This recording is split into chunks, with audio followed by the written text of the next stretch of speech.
आपण पाहताय क्राईम मुक्त महाराष्ट्र। रोखठोक वार्तांकन, रोखठोक बातमी। गावाला असताना प्रेमसंबंध असतानाही दुसऱ्याशी विवाह केल्यानंतर तब्बल 3 वर्षांनी प्रेयसीचा शोध घेऊन तिच्यावर चाकूने वार करून तिचा खून केल्याचा प्रकार समोर आलाय। गौरी गणेश आरे, वय वर्ष 25, राहणार कळस माळवाडी असं खून झालेल्या महिलेचं नाव आहे।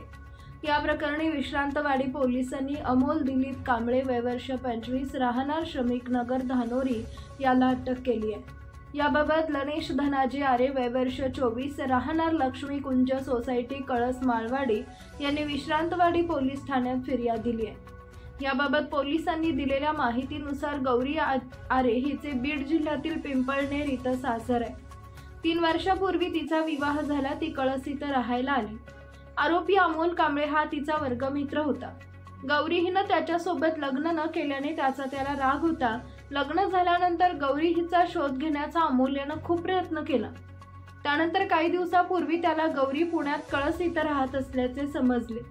त्यानुसार तो कळस इथं आला। कळस माळवाडी येथील ट्रिनिटी स्कूल समोरील रोडवरून गौरी तिच्या मैत्रिणीबरोबर काल रात्री 8:15 वाजता पायी घरी येत होती।